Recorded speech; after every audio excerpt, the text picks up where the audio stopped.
নমস্কার, আমার নাম ডাক্তার পুরু ধবন এবং আজ এই ভিডিওতে আমরা কিডনি রিপোর্ট সম্পর্কে বুঝতে পারবো, যা আপনি এফটি রিপোর্টও বলে থাকেন। যখন ডি রিপোর্ট আসে তখন তাতে প্রায় কিডনি এবং ইউরিয়া স্তর দেখা হয়। এই ক্রিয়েটিনিনের কি অর্থ?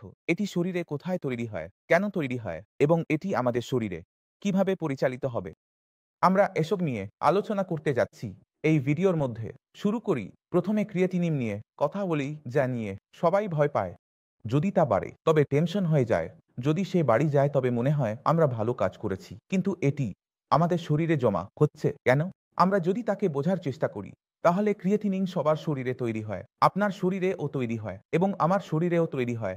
সব শরীরে তৈরি হয় এবং প্রায় একই পরিমাণে সবার শরীরে সব সময় তৈরি হচ্ছে। কিন্তু একটি স্বাভাবিক মানুষের শরীরে কি হচ্ছে? যে কিডনি খুব দ্রুত মাংসপেশিতে তৈরি হওয়া ক্রিয়েটিনিনকে বাইরে বের করে দেয়, তাই এটি শরীরে স্থির থাকতে পারে না। এখন যখন সে স্থির থাকতে পারে না, তখন কি হয়? ক্রিয়েটিনিনের স্তর 0.5-2 এর আশেপাশে থাকে, কারণ এটি দ্রুত বেরিয়ে যাচ্ছে। যখন কিডনি কাজ করছে না, তখন শরীরে কি হচ্ছে? তা হলো কিডনি কম কাজ করছে এবং এটি বন্ধ হয়ে গেছে। ফলে ক্রিয়েটিনিন শরীরে জমা হতে থাকবে। যদি ক্রিয়েটিনিন আপনার 8, 9, 10, একাদশে চলে যায়, অর্থাৎ আপনার রক্তে অনেক বেশি কিডনি জমা হয়েছে, তাহলে কিডনি সম্পূর্ণরূপে বন্ধ হয়ে গেছে। যদি কিট লেভেল 2, 3, 4, 5, 6 এরকম কিছু লেভেল থাকে, তাহলে সেখানে এটা বোঝা যাচ্ছে যে কিডনি কিছু না কিছু কাজ করছে। এখন এই লেভেলগুলো 2, 3, 4, 5, 6, এখান থেকে আমরা ধারণা নিতে পারি যে কিডনি কত শতাংশ কাজ করছে এবং কত শতাংশ কাজ করছে না। আমি আপনাকে একটি উদাহরণ দিচ্ছি। যদি আমরা কিডনি ফিল্ট্রেশন রিপোর্টই নিই, যার স্তর 1, 2 বা 1, 3, এখন 1.2, 1.3 কি হয়েছে? যে নম্বরের থেকে 1 পয়েন্ট উপরে চলে গেছে। যখন বায়োপসি করা হয়, তখন কিডনিকে দেখা হলে সেখানে 30% পর্যন্ত অংশ ক্ষতিগ্রস্ত পাওয়া যায়। 30% অংশটি সেই অংশ যা মৃত হয়ে গেছে। যদি 1.3 এ 30% হয়, তাহলে 2.3 কত হবে? 84 মাল নাও, 3.3 50 মাল নাও এবং 4 এর আশেপাশে 65 এর কাছে, 76 এর কাছে একটিটি আছে 9.7 এবং 8 এ 1% কিডনি ফেল ধরে নিই। এই কারণেই ভারতেও 8 এর উপরে কাটিং লেভেল গেলে ডায়ালিসিসও বলা হয়, যে আপনি ডায়ালিসিস করতে পারবেন, কারণ এটি আমাদের একটি ধারণা দিচ্ছে যে শরীরে কিডনি কত শতাংশ কাজ করতে পারছে। এটি একটি ক্যালকুলেটরও, যা আমরা জিএফআর বলি। যখন আপনি আপনার রিপোর্ট দেখবেন, তখন সেখানে ইজিএফআর আসে। ইজিএফআর কি? জিএফআর সেই মান যা বলছে কিডনি কত শতাংশ কাজ করছে। যদি আপনার ক্রিয়েটিনিন স্তর 15 হয়, তাহলে আপনি দেখবেন যে আপনার ক্রিয়েটিনিন স্তরও এর আশেপাশে 8 এর আশেপাশে আসছে।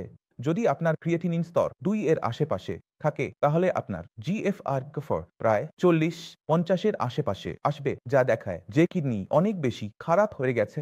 তাহলে এই জিএফআর এর মান কোথা থেকে এসেছে? এটি ক্রিয়েটিনিন থেকে এসেছে, যা আপনার রক্ত রিপোর্টে ছিল।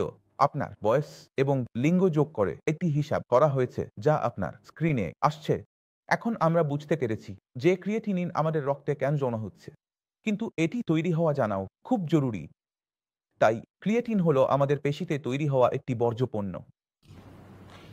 এখন আমরা যা কিছু করি, খাবার খাই, তার কিছুটা শক্তি আমাদের পেশিগুলিতে চলে যায়, তারা ও এনার্জি সঞ্চয় করে। যখন সেই এনার্জি কনজিউম করা হয়, তখন এটি তার মেটাবলিক কার্যকলাপ করে এবং সেই প্রক্রিয়ার মধ্যে ক্রিয়েটিনিন প্রতিটি মানুষের শরীরে নির্গত হতে থাকে। এখন আমরা ইউরিয়া সম্পর্কে আলোচনা করি। এখন আমরা প্রথমে চেষ্টা করি যে এটি কোথায় তৈরি হয়। তাহলে ইউরিয়া আমাদের লিভারে তৈরি হয়। আমরা কিছুই খাই, আমরা ফল খাই, আমরা চপাটি খাই, আমরা ভাত খাই। এই কোন খাবার বা পানীয়ের জিনিস আমাদের লিভারের কাছে যেতে হয় হজম হওয়ার জন্য। যখন লিভার এটি ডাইজেস্ট করে, তখনই আমাদের শরীর থেকে কনজিউম করতে পারে, এনার্জি নিতে পারে। তা এমন কিভাবে শরীর থেকে বাইরে চলে যাবে? তাহলে যেটা লিভার সেটা কাজ করছে, যখন সেটা কাজ করছে, তখন সেটা শরীরের ভিতরে একটি নাইট্রোজেন বর্জ্য তৈরি করছে, যেটাকে আমরা ইউরিয়া বলি। এখন যেমন আমাদের শরীরে কিডনি কাজ না করার কারণে ক্রিয়েটিনিন জমা হচ্ছিল, ঠিক সেই কারণেই আমাদের শরীরে ইউরিয়া জমা হতে শুরু করে, কারণ কিডনি এটিকে বাইরে বের করতে পারবে না। তাই ক্রিয়েটিনিন এবং ইউরিয়ার যে মান তা উভয়ই একসাথে বাড়তে শুরু করে। এখন আমাদের এটি বুঝতে পারা উচিত যে যখন কোনো রোগীর কিডনি কম কাজ করবে তখন রিপোর্টে কিটাম ইউরিয়া বাড়তে দেখা যাবে। এর পাশাপাশি আপনার রিপোর্টে অনেক এমন বিষয় থাকে যার সম্পর্কে আপনার জ্ঞান কম থাকে। সর্বাধিক গুরুত্বপূর্ণ বিষয় হলো পটাশিয়াম। যদি আপনার রক্তে পটাশিয়ামের পরিমাণ বাড়ে তাহলে সেই পটাশিয়ামের কারণে আপনার হৃৎপিণ্ডের পেশি ফেটে যেতে পারে, দুর্বল হয়ে যেতে পারে এবং ধীরে ধীরে আপনার হৃদয়ের ধড়কন কমতে শুরু করবে। এবং যদি হৃদয় রক্ত পাম্প করা বন্ধ করে দেয় তাহলে কি হবে? রোগীর মৃত্যু হয়ে যাবে। এই কারণেই যখনই পটাশিয়ামের পরিমাণ বাড়ে তখন রোগীকে ডায়ালিসিস করতে হতে পারে। যদিও বর্তমানে কিডনির কার্যক্রম মাত্র 2 আছে, কিন্তু পটাশিয়ামের কারণে রোগীকে ডায়ালিসিস করাতে হবে। যদি সে ডায়ালিসিস না করায় তবে রোগীকে বাঁচিয়ে রাখা কঠিন হয়ে পড়বে। এখন পটাশিয়াম অনেক কিছু থেকে বাড়ে। সেন্ডা লবণ খাবেন তাহলে বাড়বে, কলা খাবেন তাহলে বাড়বে, নারকেল জল খাবেন তাহলে বাড়বে, ড্রাই ফ্রুট আছে, আলু আছে, টিভি আছে, অ্যাভোকাডো আছে, অনেক কিছু আছে যেগুলি থেকে এটি বাড়ে। এই বিষয়ে আমাদের একটি বড় আলাদা ভিডিও তৈরি করা হয়েছে, তাই আমি আপনাকে এই ভিডিওর শেষে লিঙ্কটি দিয়ে দেব। আপনি সেখানে গিয়ে প্রোটিন কিভাবে নিয়ন্ত্রণ করতে হয় তা দেখতে পারেন। পটাশিয়ামের মতো আরেকটি জিনিস হলো সোডিয়াম। এই সোডিয়াম আমাদের জানিয়ে দেয় যে এটি রক্তচাপ বাড়ায় এবং প্রায় কিডনি ফেলি পেশেন্টকে আমাদের বলতে হয় যে আপনি আপনার খাবারের মধ্যে সোডিয়ামের পরিমাণ কম করুন। আপনি সোডিয়ামের পরিমাণ চেক করবেন না, আপনাকে চেক করতে হবে আপনার ব্লাড প্রেসার। সোডিয়াম একটু কম বা বেশি হতে পারে, এটি আপনাকে সমস্যা সৃষ্টি করবে না। কিন্তু যদি আপনার ব্লাড প্রেসার উচ্চ হয় এবং সোডিয়াম স্বাভাবিক থাকে তবে এটি আপনার কিডনির জন্য বেশি ক্ষতিকর হবে। তাহলে বিপির দুইটি অংশ, উপরের এবং নিচের বিপি আপনার 7-2 এটি এর রেঞ্জে থাকা উচিত, 9-0 এটি এর রেঞ্জে নয়। বিপির দুইটি অংশ থাকে। উপরের যে অংশ থাকে প্রায় রোগী সেটাকে দেখছে, আপনাকে সেটাকে উপেক্ষা করতে হবে। আপনাকে নিচের অংশ দেখতে হবে। ডায়াস্টোলিক অংশটি স্বাভাবিক পরিসরের মধ্যে থাকতে হবে অথবা একটু কম, স্বাভাবিক হলে চলবে। এতে কি হয় যে কিডনিতে রক্তের চাপ কেমন তা জানা যায়। যদি কিডনির ভিতরে রক্তের চাপ খুব বেশি হয় তবে কিডনির ক্ষতি বেশি হবে, যদি চাপ ঠিক থাকে তবে ক্ষতি কম হবে। তাই এই বিষয়টি মাথায় রাখতে হবে। এর সাথে সাথে আমাদের রিপোর্টে ইউরিক অ্যাসিডও দেখতে হয়।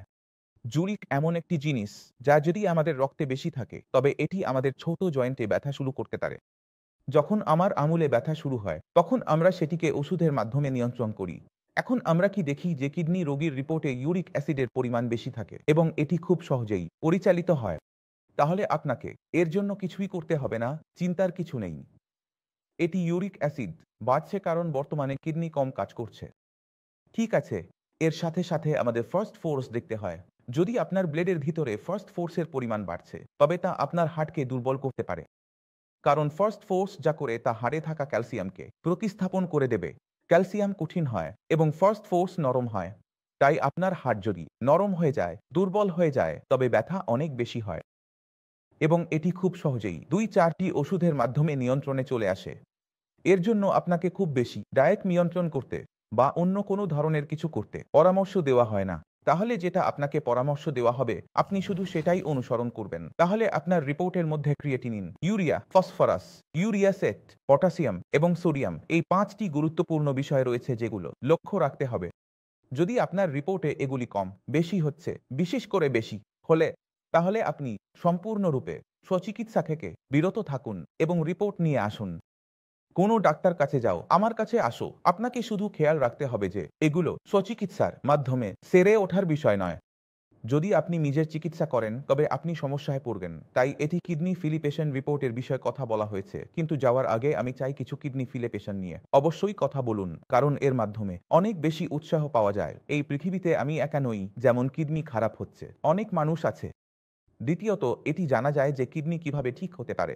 তাই আমি আশা করি এই ভিডিও থেকে অনেক কিছু বুঝতে পেরেছি যে কিডনি ফেলি পেশেন্টের রিপোর্টে ক্রিয়েটিনিন কেন বাড়ে, এটি কোথায় তৈরি হয়, কোন কোন জিনিসের মূল্য আছে। মনে যদি কোনো সন্দেহ থাকে, সবচেয়ে কম ফেল আছে, আপনি দেখা করতে পারেন, আমার পুরো টিমের সাথে কথা বলতে পারেন। এটির সাথে চলার অনুমতি দেব। পরবর্তী ভিডিওতে দেখা হবে। তত